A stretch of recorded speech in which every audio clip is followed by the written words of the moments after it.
Good morning everyone and welcome to the video. If you are new here, thank you for taking the time to check out the channel. If you're a returning viewer, subscriber, good to see you again. This week I thought it'd be helpful to talk about my ideal morning when I have a long run, as well as 5 tips for long runs, things that I felt have been very helpful for me as I progress through my running journey.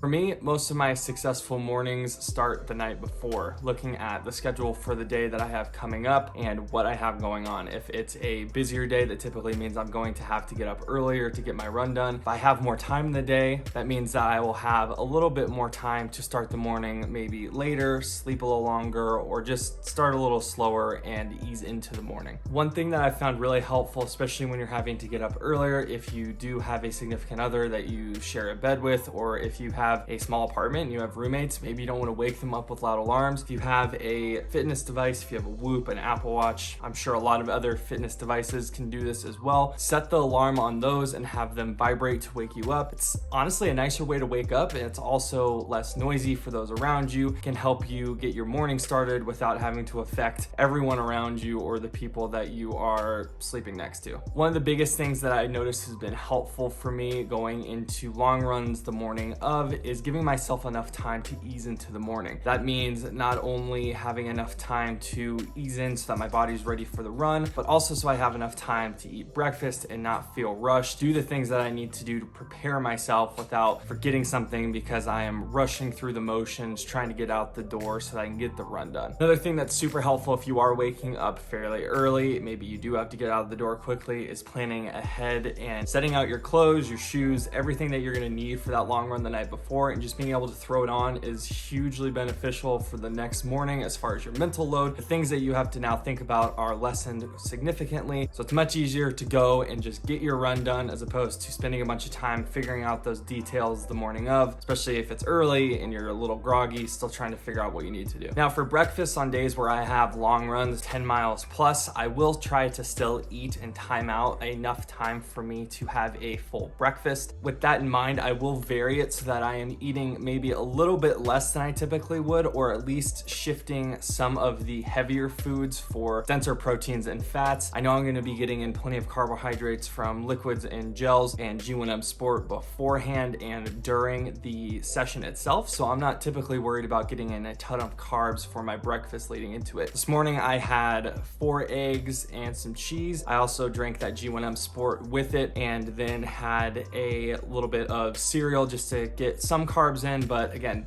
fairly light, easy on the stomach, not something that I feel like I'm gonna carry into my run. That's something that I try to consider. Is this going to be something that I feel 5 miles in that my body's having to do a lot of work to digest? If it's not, then that's something that I will transition towards and make sure that I am eating for that breakfast. I would recommend, even if you're not going to be taking a supplement like G1M Sport or an Element, that you are still hydrating before your run, keeping in mind that if your route doesn't have restrooms on it, you don't want to overhydrate before you go and have to pause your run to find a restroom somewhere or even turn around and go home. So just hydrate to thirst in the morning and bring water with you if you need to. If you are going to be using a supplement, and I would highly advise that, I would choose something like a G1M Sport that has some extra carbs in it, along with the electrolytes and other vitamins that it has in it, so that you're adding that surplus to your body before you go and do that long run. Just gives your body a little bit more access to those fast acting carbs and is really helpful when you are trying to make sure that you have enough nutrition, but you're not wanting to add a lot of volume to the food that you're eating.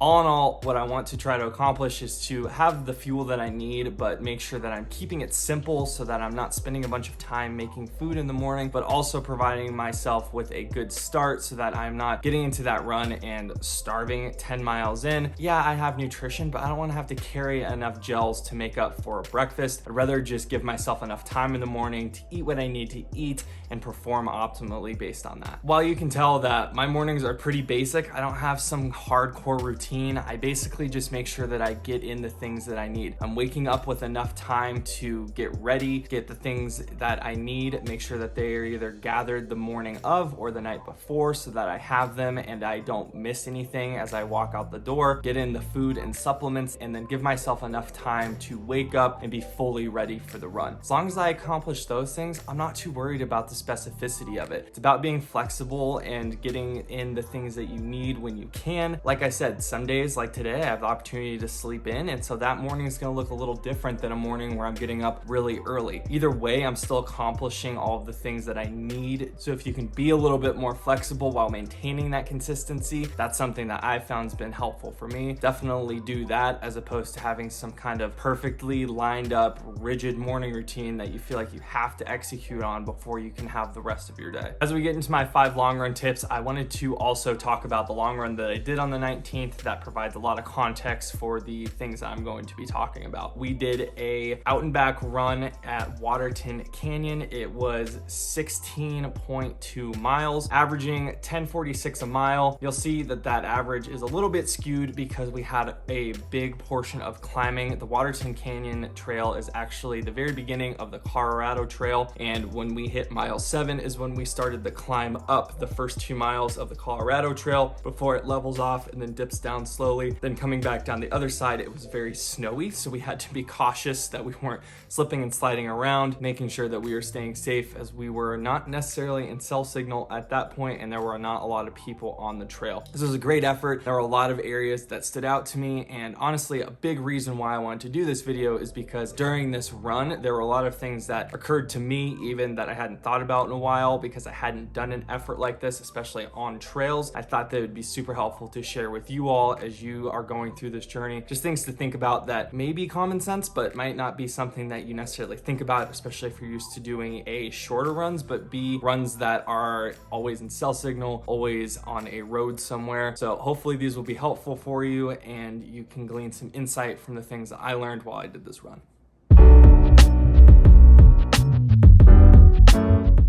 Tip number 1, and probably the most important to making sure that you are executing your long runs efficiently, is mapping out your route the day before or the days leading up to it, ensuring that you understand where you are going. If you are doing it on a road or if you're just doing loops, maybe you don't need to track it out as much. If you have a good idea of the area around you, you can kind of wing it. But if you are not familiar and you're going further than maybe you have in the past, getting on Strava, getting on even just Google Maps and having an idea loosely of the route that you're going to be taking is super helpful. When you are going to do trail runs like the one that I did, it is also helpful to map out your route and understand where you're going to be running as a safety precaution, and sharing that with the people that would be paying attention to if you came back or didn't, especially if you are running in a space that doesn't have consistent cell signal. If you don't have a GPS watch, which in this case I didn't, and it made it very apparent that that is something I need. I'll talk about that in another tip, but you need to be sharing that information with people so that if something does happen to you and they don't hear from you, they have an idea of where to go looking if they need to send somebody out. Very helpful, not only for ensuring your safety, but also that you have an idea of where you're going. When you're on trails, it's easier to also have an idea of the general kind of landmarks that would signify the mileage that you're doing, so that you have a base idea without having to look at your watch constantly about how far you've gone, just making the run a little bit more enjoyable in general. Also, second part of that is checking the weather for wherever you're going to be running, as that can be a huge effect on the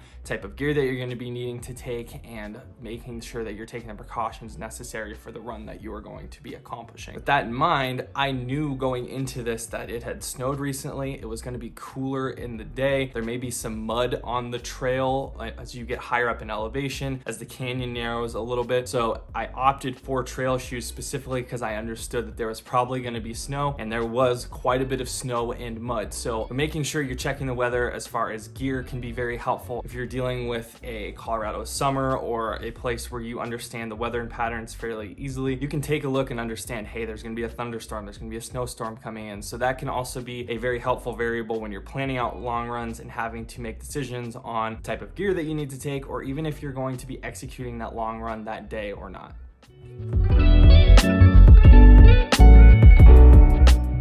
Tip Tip number 2, and I alluded to this in the first tip, but make sure that you have an understanding of your communications and the connectivity that you have as you go out on your runs. If you're running in a fairly urban area, if you have your cell phone, you probably have connection to anyone that you need to, if you need to call for help, or if you need to call for any other reason. Maybe you need to stop, or you need somebody to grab you and pick you up for whatever reason. It's helpful to have any kind of communications available to you. Now, if you're going out on a trail, that option may not always be something that you can rely on. In this case, I had cell signal about 5 miles into the run, and then it dropped off completely, which meant that I did the next 3 to 4 miles up the Colorado Trail, up 1,000 feet without any connectivity to anyone that I needed to. There are emergency call boxes along the trail, but the closest one to me at the point that I was furthest out was about 2 miles. So if anything were to happen, I would have to literally wait until Sarah probably noticed that I wasn't back and then have somebody come and look for me. So that led me to definitely consider my options as far as getting a new watch that has that kind of GPS connectivity and satellite connectivity. Should I need help or assistance,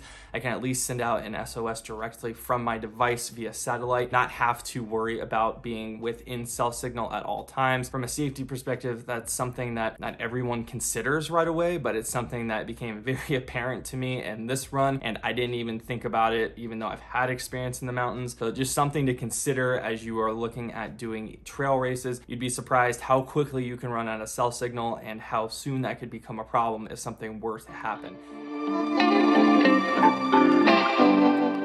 Tip number 3, make sure that you are planning accordingly for any kind of fueling and hydration needs that you have during the run. And I would honestly always advise that you bring more than you think you need. A, having a heavier pack isn't the worst thing in the world. If anything, it's just gonna make you stronger because you're carrying more and you're used to that. B, I would way rather always have more than I need than less than I need in the event that I end up going further, or it takes me more time than I think it's going to, or even if it's just hotter out and I need more water than I thought I was going to. I would always rather have more. But understanding and working on your fueling and hydration, even in shorter runs, can give you a lot of insight into how to fuel for the types of runs that are longer. Basically, just getting an idea of when you start to feel hungry in your shorter runs. Maybe you notice that at the end of your hour runs, you're starting to get hungry. That probably means that you're gonna need fuel at least every hour within your longer runs, if not more frequently, to ensure that you're staying on top of that fuel source. For me, during this run, what I ended up doing was taking 2 spring energy gels, which are 180 calories each, I think somewhere around 34 carbs. I also brought a Bobo bar to eat about halfway through. What this did was allow me to take the gels every hour. So I took one at 1 hour, took one at 2 hours, and then I ate the Bobo bar in a couple different pieces. I took 2 short walk breaks to get that down. The reason that I am mixing the solid fuel and the more gel fuel is because I want to get my body used to being able to take in both fuel sources, so that when I am running my ultra in July, my body is not only used to one or the other, and that is helpful because your digestion will be much more accustomed to working through either source of food, but it will also help you prevent any kind of palate fatigue that you might get if you were only taking in gels or you're only taking in granola bars. Just gives you a lot more optionality, so I think that that's very helpful. As far as the timing of the gels, for me, I felt like every hour was enough to do what I needed to do considering the meal I'd had the morning of, but you might find that you need that more frequently, and that's just a lesson that you'll learn. It'll help you to plan for your long runs going forward and ensuring that you're packing enough fuel and hydration. As far as liquids, I was always just drinking to thirst. I was never trying to accurately map out my exact electrolyte intake. I don't even know what that would be at this point. It might be something I'll look into in the future. But as long as you're kind of drinking to thirst and taking in the water that your body's at least asking for, you're really not gonna probably run into very many issues when you're doing long training runs.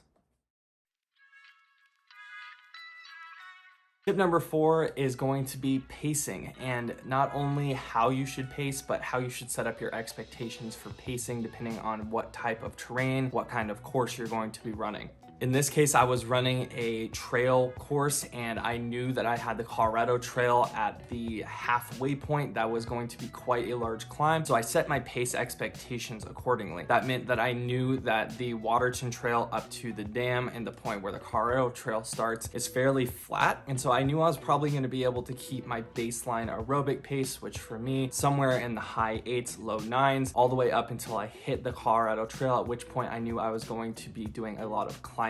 In that instance, it was less about pacing and more about working to heart rate. So what I would do is I would run as much as I could until I got into the upper end of my aerobic heart rate and started getting into my aerobic threshold. Then I would power hike from wherever I hit that threshold to a point where I hit the bottom end of my aerobic heart rate. So somewhere in the kind of mid 130s, then I would start to jog again until it built back up and so on. In that case, I wasn't worried about the pacing. I was worried about getting the effort in at the appropriate heart rate. And then once I got back onto the trail, it became more about making sure that I was hitting a certain pace while still being within my aerobic heart rate, but it was easier to kind of use both metrics in tandem. So it's helpful to understand the kind of environment you're going to be running in to make sure that you're setting the proper expectations. Of course, if you're doing a road course, it's a lot easier to do because you have a pretty direct match and you can always be comparing those two things pretty closely, barring some kind of external factors. But when you're doing trail work, that pacing can seem a little bit daunting if you're looking at a training plan and it's saying run at your aerobic heart rate and you're like, okay, well that pace is X. Then you get to a hill that requires you to climb quite a bit and you can't possibly hit that without being way outside of it. End of the day, fitness is fitness. Whether you're running or you are hiking, you are going to be building that fitness. You know how to run even if you are just starting. And so making sure that you are staying within the efficient heart rate is more important than hitting a specific pace when you are doing work that requires you to adjust the way that you are moving through space.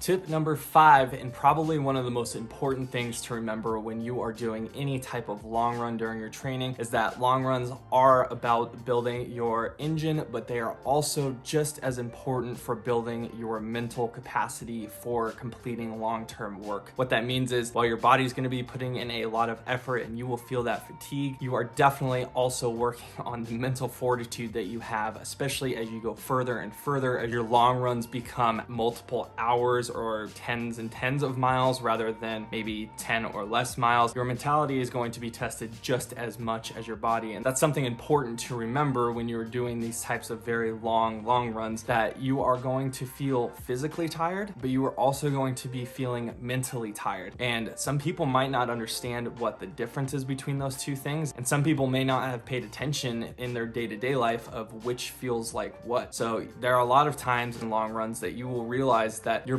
feeling very worn down, but ultimately if you took a second to do a small walk break, you can go a lot further and your body will feel a lot more ready to continue moving through space because you gave yourself a little bit of a mental break. That being said, do that as infrequently as you can, because the more you can build up your brain to consistently push your body to perform when you demand it to perform, the better you are going to be at moving and consistently working through those very long and arduous runs. In daily life, the way that you can work on this is honestly be busy, but be productive. Don't just busy up your life with a bunch of things and chores and just random miscellaneous things. Fill your life with things that constantly require your focus and constantly require you to use that mental fortitude in day-to-day life so that your brain is used to that type of work and used to performing when you ask it to. Honestly, I don't know if there is a better way to do that in day-to-day life. You can maybe do some kind of long-term meditations and things to that effect, but you're rarely going to get the opportunity to train, especially in my case, your mental fortitude for 12 hours at a time like I would need to have for the race that I'm going to be doing. So having your daily life kind of reflect those long runs in the sense that you are demanding yourself to stay focused on a task or many tasks throughout the day can be hugely beneficial for translating it into your running and how well you perform as you demand more and more of yourself over time.